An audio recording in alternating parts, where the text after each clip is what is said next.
આકાશવાણી સમાચાર જયેશ પટેલ વાંચે છે. સૌપ્રથમ મુખ્ય સમાચાર. પ્રધાનમંત્રી નરેન્દ્ર મોદી મધ્યપ્રદેશના ખેડૂતોને વિડીયો કોન્ફરન્સિંગ માધ્યમથી આજે સંબોધન કરશે. પ્રધાનમંત્રી આવતીકાલે સવારે એસોચેમ ફાઉન્ડેશન વીક 2020માં વિડીયો માધ્યમથી મુખ્ય ભાષણ આપશે. કેન્દ્ર સરકારે દેશના ધોરીમાર્ગોને આગામી 2 વર્ષમાં ટોલ પ્લાઝા મુક્ત માર્ગ બનાવવાના ધ્યેય સાથે જીપીએસ ટેકનોલોજી આધારિત ટોલ ટેક્સ વસૂલાત યોજનાને આખરી ઓપ આપ્યો છે. ઇસરોએ દેશના નવા દૂરસંદેશા વ્યવહાર ઉપગ્રહ CMS-1ને PSLV-50 રોકેટની મદદથી ગઈકાલે સફળતાપૂર્વક અવકાશમાં તરતો મૂક્યો છે. ભારત અને બાંગ્લાદેશ વચ્ચે 7 સમજૂતીઓ પર હસ્તાક્ષર થયા છે અને કેન્દ્ર સરકારે વર્તમાન ખરીફ ઋતુમાં ગુજરાત સહિત 16 રાજ્યોના ખેડૂતો પાસેથી 3 કરોડ 90 લાખ ટનથી વધુ ડાંગરની ખરીદી કરી છે. સમાચાર વિગતવાર.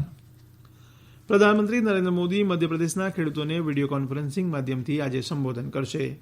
મધ્યપ્રદેશ સરકારે આજે નિર્ધારિત કરેલા ખેડૂત કલ્યાણ કાર્યક્રમમાં ઉપસ્થિત ખેડૂતો અને આમંત્રિતોને પ્રધાનમંત્રી સંબોધન કરશે. આ પ્રસંગે કિસાન કલ્યાણ યોજનાઓ હેઠળ આશરે 1,600 કરોડ રૂપિયા ખેડૂતોના ખાતામાં જમા કરાશે. આ પ્રસંગે ખેડૂતોને કેન્દ્રના નવા કૃષિ કાયદાઓ કેવી રીતે હિતકારક છે તેની જાણકારી અપાશે. મધ્યપ્રદેશ મુખ્યમંત્રી શિવરાજસિંહ ચૌહાણ રાયસણ ખાતે યોજાનાર રાજ્ય કક્ષાના જ્યારે અન્ય મંત્રીઓ મધ્યપ્રદેશના બીજા જિલ્લાઓમાં યોજાનાર કાર્યક્રમોમાં ભાગ લેશે. પ્રધાનમંત્રી નરેન્દ્ર મોદી આવતીકાલે સવારે એસોચેમ ફાઉન્ડેશન વીક 2020માં વિડીયો માધ્યમથી મુખ્ય ભાષણ આપશે. તેમજ ASSOCHAM enterprise of the century પુરસ્કાર ટાટા ગ્રુપ વતી રતન ટાટાને આપશે. એસોચેમની સ્થાપના 1920માં દેશના બધા જ ક્ષેત્રોમાં પ્રતિનિધિત્વ કરવાવાળા પ્રમોટર ચેમ્બર્સ દ્વારા થઈ હતી. 400થી વધારે મંડળો અને વ્યાપાર સંઘો તેમજ સમગ્ર દેશમાં 45 લાખથી વધુ સભ્યો સાથે એસોચેમ ભારતીય ઉદ્યોગ માટે જ્ઞાનના કેન્દ્ર તરીકે ઉભરી આવ્યું છે. કેન્દ્ર સરકારે દેશના ધોરીમાર્ગોને આગામી 2 વર્ષમાં ટોલ પ્લાઝા મુક્ત માર્ગો બનાવવાના ધ્યેય સાથે જીપીએસ ટેકનોલોજી આધારિત ટોલ ટેક્સ વસૂલાત યોજનાને આખરી ઓપ આપ્યો છે. કેન્દ્રીય માર્ગ અને પરિવહન મંત્રી નીતિન ગડકરીએ ગઈકાલે દિલ્હીમાં એસોચેમ ફાઉન્ડેશન વીક કાર્યક્રમમાં આ મુજબ જણાવ્યું હતું. તેમણે કહ્યું કે સૂચિત વ્યવસ્થામાં વાહનોની એક સ્થળેથી બીજા સ્થળે થતી અવરજવરના આધારે ટોલટેક્સની રકમ સંબંધિતોના બેંક ખાતામાંથી વસૂલાત કરાશે. બધા જ નવા કોમર્શિયલ વાહનો ટ્રેકિંગ સિસ્ટમની સાથે અપાતા હોવાથી સરકાર જૂના વાહનોમાં જીપીએસ ટેકનોલોજી મૂકવા માંગે છે. ઇસરોએ દેશના નવા દૂરસંદેશા વ્યવહાર ઉપગ્રહ CMS-1ને PSLV-50 રોકેટની મદદથી ગઈકાલે બપોરે 3:41 સફળતાપૂર્વક અવકાશમાં તરતો મૂક્યો છે. ઇસરોના અધ્યક્ષ ડોક્ટર કે સિવને આ માટે ટીમને અભિનંદન આપ્યા હતા. ડોક્ટર કે સિવને જણાવ્યું કે આ ઉપગ્રહને વિવિધ પ્રકારની ગતિવિધિઓ બાદ 21 ડિસેમ્બરે અંતિમ ભ્રમણકક્ષામાં સ્થાપિત કરાશે. યોજના અનુસાર આ ઉપગ્રહ વિસ્તૃત સી બેન્ડ માટેની સેવાઓ આપવાનું ચાલુ રાખશે. ડોક્ટર સિવને જણાવ્યું છે કે ઇસરો આગામી દિવસોમાં અંતરિક્ષ સંશોધન માટે ઉપગ્રહોનું પ્રક્ષેપણ કરવાનું ચાલુ રાખશે. આ ઉપગ્રહમાં PSLV-C51 અને લઘુ ઉપગ્રહ પ્રક્ષેપણ રોકેટ SSLV-નો સમાવેશ થાય છે. ડોક્ટર કે સિવને એમ પણ જણાવ્યું કે ચંદ્રયાન-3, ગગનયાન અને આદિત્ય L1 જેવા પ્રતિષ્ઠિત મિશનો માટેની તૈયારીઓ પણ ચાલી રહી છે. દેશમાં કોરોનાના દર્દીઓ સાજા થવાનો દર 95.31% થયો છે. છેલ્લા 24 કલાકમાં 30,891 દર્દીઓ સાજા થતાં કોરોનાને માત આપનાર દર્દીઓની સંખ્યા 95,20,044 થઈ છે. હાલમાં કુલ એક્ટિવ કેસોની સંખ્યા 3,10,332 છે. આ સમયગાળા દરમિયાન કોવિડના નવા 26,754 કેસો નોંધાતા કોવિડના કુલ કેસોની સંખ્યા 99,77,834 થઈ છે. છેલ્લા 24 કલાકમાં 342 લોકોના મોત થતાં કોવિડના લીધે મૃત્યુ પામનાર દર્દીઓની સંખ્યા વધીને 1,44,829 થઈ છે. દરમિયાન રાજ્યમાં કોવિડના દર્દીઓ સાજા થવાનો દર 92.82% થયો છે. છેલ્લા 24 કલાકમાં કોવિડના 1,305 દર્દીઓ સાજા થતાં કોવિડને માત આપનારની સંખ્યા વધીને 2,15,528 થઈ છે. આ સમાચાર આપ આકાશવાણી પરથી સાંભળી રહ્યા છો. વધુ સમાચાર કોરોના અંગેના આ સંદેશ બાદ.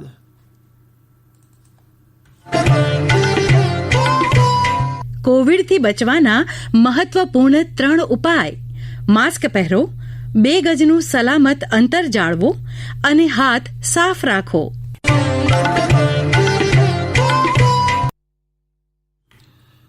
પ્રધાનમંત્રી નરેન્દ્ર મોદી અને બાંગ્લાદેશના પ્રધાનમંત્રી શેખ હસીના વચ્ચે ગઈકાલે યોજાયેલી વર્ચ્યુઅલ શિખર બેઠક બાદ ભારત અને બાંગ્લાદેશ વચ્ચે 7 સમજૂતીઓ પર હસ્તાક્ષર થયા છે.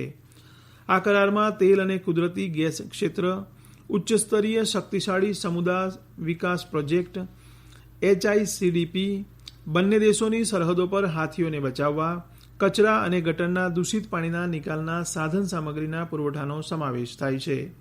આ સિવાય કૃષિ ક્ષેત્ર અને દિલ્હીના નેશનલ મ્યુઝિયમ અને ઢાકાના બંગબંધુ શેખ મુજીબુર રહેમાન મેમોરિયલ મ્યુઝિયમ અને ભારત બાંગ્લાદેશના મુખ્ય કાર્યકારી અધિકારી ફોરમ અંગેના સમજૂતી પત્રનો સમાવેશ કરેલો છે.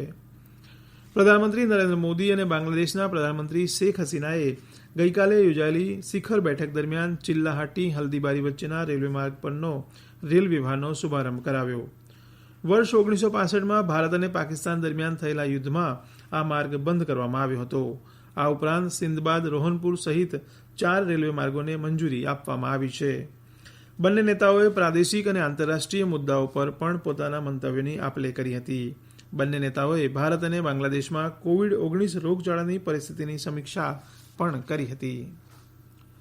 કેન્દ્ર સરકારે વર્તમાન ખરીફ ઋતુમાં ગુજરાત સહિત 16 રાજ્યોના ખેડૂતો પાસેથી 3 કરોડ 90 લાખ ટનથી વધુ ડાંગરની ખરીદી કરી છે, જે ગયા વર્ષના આ સમયગાળાની સરખામણીએ 22.41%નો વધારો દર્શાવે છે. કેન્દ્રીય કૃષિ મંત્રાલયના જણાવ્યા મુજબ ડાંગરની કુલ ખરીદી પૈકી લગભગ 51%થી વધુ ખરીદી માત્ર પંજાબમાંથી કરવામાં આવી છે. લઘુત્તમ ટેકાના ભાવે કરાયેલી આ ખરીદીને કારણે 44,32,000થી વધુ ખેડૂતોને લાભ થયો છે. ભારતને ઉર્જા ક્ષેત્રે આત્મનિર્ભર બનાવવા માટે કેન્દ્ર સરકાર આત્મનિર્ભર ઉર્જા યોજનાનું આયોજન કરી રહી છે.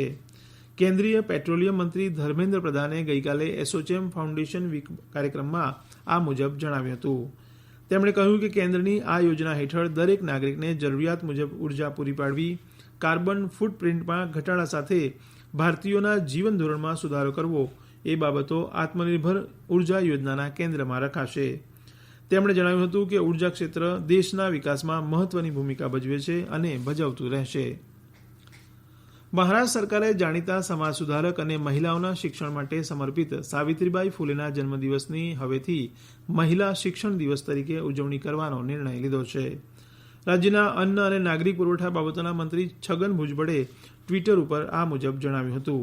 તેમણે જણાવ્યું છે કે મહાત્મા જ્યોતિરાવ ફૂલે અને સાવિત્રીબાઈ ફૂલેએ તેમનું જીવન મહિલાઓમાં શિક્ષણનો પ્રચાર પ્રસાર કરીને સમાજ જીવનની મુખ્ય ધારામાં લાવવા સમર્પિત કર્યું હતું. ઉલ્લેખનીય છે કે 3 જાન્યુઆરીએ સાવિત્રીબાઈ ફૂલેના જન્મદિવસની ઉજવણી કરવામાં આવે છે. કેન્દ્રીય રસાયણ મંત્રી ડીવી સદાનંદ ગૌડાએ ગઈકાલે નવી દિલ્હીમાં ફાર્માસ્યુટિકલ પ્રોડ્યુસર્સ ઓફ ઇન્ડિયા OPPIના 2 દિવસીય વાર્ષિક સંમેલનનું ઉદઘાટન કર્યું. તે દરમિયાન તેમણે લાઇફટાઇમ એચીવમેન્ટ અને વિશેષ માન્યતા પુરસ્કાર પ્રદાન કર્યા હતા. શ્રી ગૌડાએ સંમેલનને સંબોધતા જણાવ્યું હતું કે આ મહામારી વર્ષ દરમિયાન ભારતીય ઔષધિ ક્ષેત્રના યોગદાનને ફરીથી બળ મળ્યું છે. તેમણે કહ્યું કે ભારતને દુનિયાની ફાર્મસીના રૂપે ઓળખવામાં આવે છે અને કોવિડ-19 મહામારી દરમિયાન તે સાચું સાબિત થયું છે. ઓસ્ટ્રેલિયામાં એડિલેડ ખાતે રમાઈ રહેલી ભારત અને ઓસ્ટ્રેલિયા વચ્ચેની પ્રથમ ક્રિકેટ ટેસ્ટ મેચમાં ગઈકાલે પહેલા દિવસને અંતે ભારતીય ટીમે પહેલી ઇનિંગ્સમાં 6 વિકેટે 233 રન નોંધાવ્યા છે. ટોસ જીતી પ્રથમ બેટિંગ પસંદ કરતા ભારતીય ટીમની શરૂઆત થોડી નબળી રહી હતી, પરંતુ સુકાની વિરાટ કોહલીના 74 રન તેમજ ચેતેશ્વર પુજારાના 43 અને અજિંક્ય રહાણેના 42 રનની મદદથી ભારતે પહેલા દિવસની રમત પૂરી થતાં 6 વિકેટે કુલ 233 રન બનાવ્યા હતા. ઓસ્ટ્રેલિયા તરફથી મિશેલ સ્ટાર્કે 2 વિકેટ, નાથને 1 તેમજ કમિન્સે 1 વિકેટ ઝડપી હતી. અંતમાં મુખ્ય સમાચાર ફરી એકવાર. પ્રધાનમંત્રી નરેન્દ્ર મોદી મધ્યપ્રદેશના ખેડૂતોને વિડીયો કોન્ફરન્સિંગ માધ્યમથી આજે સંબોધન કરશે. કેન્દ્ર સરકારે દેશના ધોરીમાર્ગોને આગામી 2 વર્ષમાં ટોલ પ્લાઝા મુક્ત માર્ગ બનાવવાના ધ્યેય સાથે GPS ટેકનોલોજી આધારિત ટોલટેક્સ વસૂલાત યોજનાને આખરી ઓપ આપ્યો છે. ઇસરોએ દેશના નવા દૂરસંદેશા વ્યવહાર ઉપગ્રહ CMS-1ને PSLV 50 રોકેટની મદદથી ગઈકાલે સફળતાપૂર્વક અવકાશમાં તરતો મૂક્યો છે. આકાશવાણી પરથી સમાચાર પૂરા થયા.